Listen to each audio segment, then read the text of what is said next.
السلام علیکم ناظرین، سلامتی ہو آپ پر جہاں بھی آپ ہوں۔ کیلنڈر پر آج دن میں تاریخ رہی 22 صفر المظفر، انگریزی تاریخ 20 ستمبر ہے۔ اپنے میزبان راہی حجازی سے انڈیا کی خبریں سنیے۔ ہندو تنظیموں کے خلاف تحقیقات کا مطالبہ۔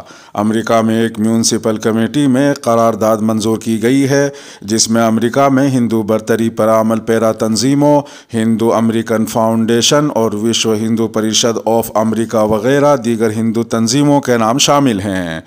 ٹینک ڈیموکریٹک میونسپل کمیٹی یعنی TDMC میں رواں ہفتے منظور کی گئی اس قرارداد میں FBI اور CIA سے نفرت پھیلانے والے ان بیرونی ہندو گروپوں کے خلاف تحقیقات میں تیزی لانے کی گزارش کی گئی ہے۔ TDMC نے کہا کہ ہندو قوم پرست تنظیمیں سیاست کے ہر گوشے میں گھس گئی ہیں اور وہ امریکی ایوان نمائندگان کی قرارداد 417 میں رکاوٹ ڈالنے میں بڑی حد تک کامیاب رہی ہیں۔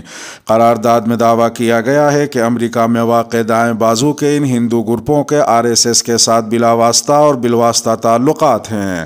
اس قرارداد میں یہ بھی نشاندہی کی گئی ہے کہ بھارت میں اقلیتوں یعنی مسلمانوں کے خلاف مسلسل زہر اگلنے والے انتہا پسندوں کو امریکہ میں بڑی بڑی تقریبوں اور مندروں میں بھاشن کے لیے مدعو کیا جاتا ہے۔ اس قرارداد میں امریکی محکمے سے گزارش کی گئی ہے کہ وہ انڈیا کو ایک مخصوص تشویش کا حامل ملک قرار دے، جیسا کہ بین الاقوامی مذہبی آزادی پر امریکی کمیشن کی جانب سے سفارش کی گئی ہے۔ سرتن سے جدا کے الزام کے تحت درج کرایا جانے والا مقدمہ فرضی نکلا۔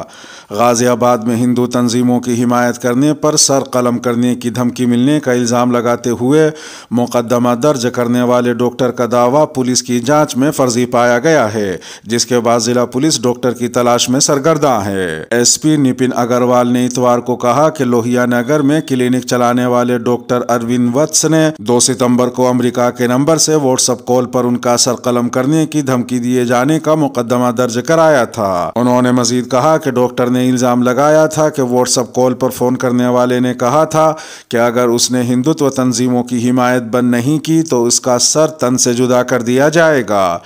SP اگروال نے مزید کہا، ڈاکٹر کی تحریر پر درج کیس کی جب جانچ کی گئی تو معاملہ پوری طرح سے فرضی نکلا۔ پولیس نے پایا کہ ڈاکٹر نے سستی شہرت حاصل کرنے کے لیے یہ مقدمہ درج کرایا تھا۔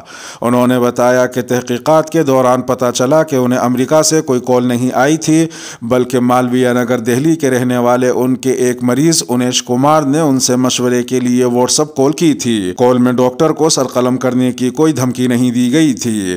SP اگروال نے صحافیوں کو مزید بتایا کہ مریض نے انٹرنیٹ کے ذریعے جاری کردہ نمبر سے کال کی تھی، جس کی وجہ سے ان کا نمبر امریکی نمبر جیسا دکھا۔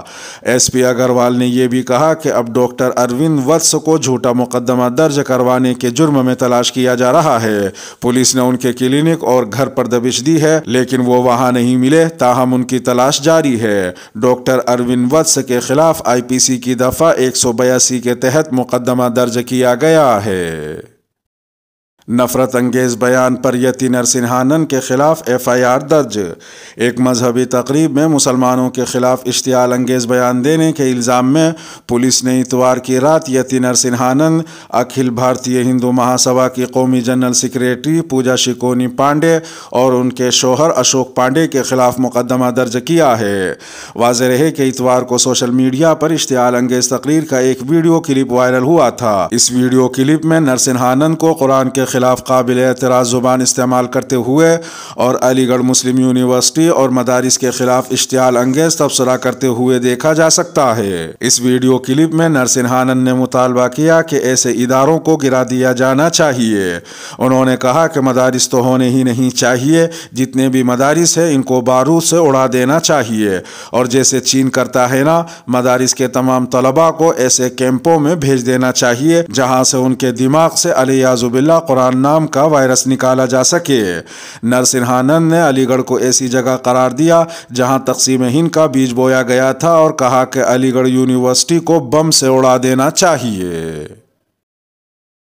راہل گاندھی کو بڑے پیمانے پر مل رہی عوامی حمایت نے بی جے پی کو خوفزدہ کر دیا ہے۔ کانگریس نے کہا ہے کہ بھارتیہ جنتا پارٹی بھارت جوڑو یاترا اور راہل گاندھی کے بارے میں جھوٹ پھیلانے کا کام کر رہی ہے اور وزیر اعظم نریندر مودی، حکمراں پارٹی کے صدر جے پی نڈا اور مرکزی وزیر اسمرتی ایرانی کو اس کے لیے معافی مانگنی چاہیے۔ پارٹی کے ترجمان گورو ولبھ نے مزید کہا کہ بھارت جوڑو یاترا اور راہل گاندھی کو بڑے پیمانے پر مل رہی عوامی حمایت نے بھارت توڑو نظریے والی بی جے پی جماعت کو خوفزدہ کر دیا ہے۔ واضح ہے کہ بھارت جوڑو یاترا کا 12واں دن کل دیر شام ختم ہوا۔ بتایا جا رہا ہے کہ بھارت جوڑو یاترا کی بی جے پی لیڈران اور کارکنان چاہے جتنی بھی تنقید کریں، لیکن دن بدن جس طرح عوام کا جنون اس یاترا کو لے کر بڑھتا جا رہا ہے، یہ ظاہر کرتا ہے کہ وہ بی جے پی حکومت کی پالیسیوں سے خوش نہیں ہے۔ جہاں سے بھی بھارت جوڑو یاترا کا گزر ہو رہا ہے، وہاں مختلف شعبۂ حیات سے تعلق رکھنے والے لوگوں کی بھیڑ جمع ہو رہی ہے۔ وہ اس یاترا میں شریک بھی ہو رہے ہیں اور موقع ملنے پر اپنے مسائل بھی راہل اینڈ کمپنی سے بتا رہے ہیں۔ حجاب پہننے کا حق نہیں چھین سکتے، حجاب پہننے میں غلط کیا ہے؟ کرناٹک کے تعلیمی اداروں میں حجاب پر پابندی کے خلاف ورزی پر کل بھی سپریم کورٹ میں سماعت ہوئی اور آج پھر سماعت ہوگی۔ کل درخواست گزار کی طرف سے پیش ہونے والے ایڈووکیٹ دشینت دیو نے دلیل دی کہ ہمیں پسند ہو یا نہ پسند ہو، لیکن اس سے کسی کے حجاب پہننے کے حق کو نہیں چھینا جا سکتا۔ انہوں نے مزید کہا کہ یہ معاملہ صرف یونیفارم کا نہیں ہے، ہم کسی ملٹری اسکول کی بات نہیں کر رہے ہیں اور نہ ہی ہم کسی نجی اسکول کو ڈیل کر رہے ہیں جو ریجمنٹ بناتا ہے، ہم پری یونیورسٹی کالج کی بات کر رہے ہیں۔ انڈیا ایک بہترین ثقافت والا ملک ہے جس نے سب کو اپنے اندر جذب کیا ہے۔ وکیل نے یہ بھی کہا کہ اس ملک میں لو جہاد جیسا قانون بن رہا ہے، کثرت میں وحدت کیسے ہوگی؟ اگر کسی ہندو کو مسلم سے شادی کرنے کے لیے مجسٹریٹ سے اجازت لینی پڑے تو یہ کیسی ایکتا ہے؟ جبکہ ملک میں 2 بی جے پی لیڈر ہیں جن کی شادی ہندو سے ہو رکھی ہے۔ اکبر کی شادی بھی راجپوت سے ہوئی تھی اور بھگوان کی پوجا کی انہوں نے اجازت دی تھی۔ مسلم فریق کے وکیل کا یہ بھی کہنا تھا کہ آئین میں صرف کرپان کی بات ہے، لیکن پگڑی سب پہنتے ہیں۔ حجاب پہننے سے کیسے کسی کے جذبات مجروح ہو سکتے ہیں جبکہ یہ ایک مخصوص کمیونٹی کا شعار ہے؟ انہوں نے کہا کہ صدیوں سے خواتین حجاب پہن رہی ہیں۔ ملیشیا، امریکہ جیسے ممالک میں خواتین باحجاب ہیں۔ جیسے سکھ اگر پگڑی پہنتا ہے اور وہ اس کے لیے اہم ہے تو پھر مسلم خواتین کے لیے حجاب بھی اہم ہے، اور اس میں غلط کیا ہے؟ یہ عقیدے کا معاملہ ہے، کوئی تلک لگاتا ہے تو کوئی کروس پہنتا ہے، سب کا اپنا اپنا حق ہے اور یہی سماجی خوبصورتی ہے۔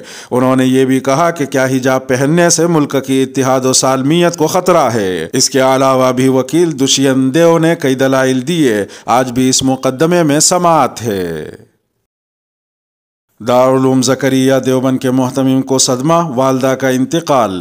شفیق الامت حضرت مولانا شفیق خان صاحب کی اہلیہ اور دینی درسگاہ دارالعلوم زکریا دیوبند کے محتمم مولانا مفتی شریف خان قاسمی کی والدہ کا علالت کے باعث تقریباً 90 سال کی عمر میں تمل ناڈو کے سیلم میں انتقال ہو گیا۔ مرحومہ کے انتقال کی خبر دیوبند پہنچتے ہی یہاں علمی حلقوں میں غم کی لہر دوڑ گئی اور علماء کرام اور سرکردہ شخصیات نے مولانا مفتی شریف خان صاحب کی رہائش گاہ محلہ پٹھان پورہ دیوبند پہنچ کر تعزیت مسنونہ پیش کی۔ ادھر ایک دوسری خبر میں دہلی میں ایک بار پھر آلودگی نے دستک دی ہے۔ منگل کے روز مسلسل دوسرے دن یہاں ہوا کا معیار تشویشناک حالت میں رہا۔ اس سے پہلے پیر کے روز بھی دہلی میں دھند نظر آئی۔ یہاں کے آنند وہار علاقے میں ہوا کا معیار 418 تک پہنچ گیا۔ ایک تیسری خبر میں عام آدمی پارٹی کے لیڈر اور ممبر اسمبلی امانت اللہ خان نے پیر کی دوپہر سینے میں درد کی شکایت کی، جس کے بعد انہیں فوری طور پر باڑہ ہندوراؤ اسپتال لے جایا گیا جہاں ان کی طبی جانچ کی گئی۔ جانچ میں تمام رپورٹس نارمل ہونے کے بعد امانت اللہ خان کو واپس ACB دفتر لایا گیا اور پوچھ تاچھ شروع کر دی گئی۔ امر اجالا نے ذرائع کے حوالے سے دعویٰ کیا ہے کہ اب تک کی تفتیش میں امانت اللہ خان کی مشکلات بڑھ گئی ہیں۔